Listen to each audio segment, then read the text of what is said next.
Alors, à chaque personne nominativement, j'ai viré les noms. Objet, information d'une mise en congé payé, suite à des circonstances exceptionnelles.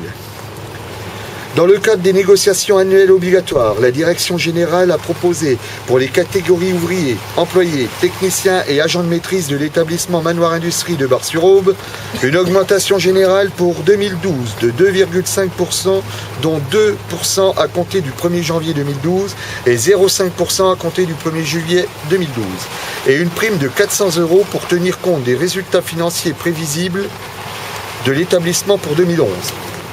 Ces propositions acceptées par les représentants du personnel lors de la réunion du 14 décembre 2011 ont été refusées depuis par une majorité du personnel en grève depuis le 14 décembre 2011. Je tiens à préciser que nous n'avons pas refusé ce qui a été négocié au NAO et ils font un mélange des deux genres, NAO et revendications internes. Ça, c'est déjà une erreur fondamentale. La grève se poursuivant actuellement avec un blocage total de la production, de son approvisionnement et des expéditions.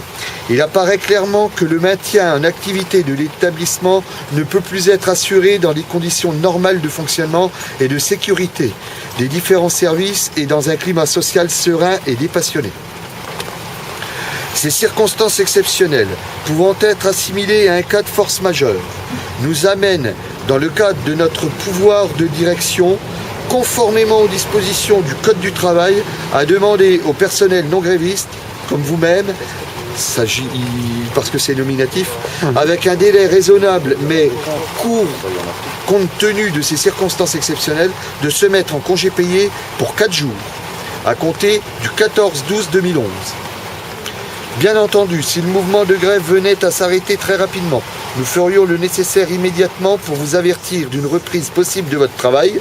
Nous souhaitons vivement que nous puissions retrouver dans les tout prochains jours une marche normale de l'établissement permettant le travail de chacun dans des conditions satisfaisantes et motivantes. Nous prions, etc., etc. Alors les gens qui ont travaillé 14 et 15, en fait, en gros, ça serait quand même en chômage payé. Le Code du travail, mais c'est quand même quelque chose qui m'apparaît un peu olé. Il va falloir, comme je le disais, que l'inspection du travail se prononce là-dessus. Et je vais de ce pas aller lui redonner un coup de téléphone. Et tu l'as fait venir directement. Et voilà.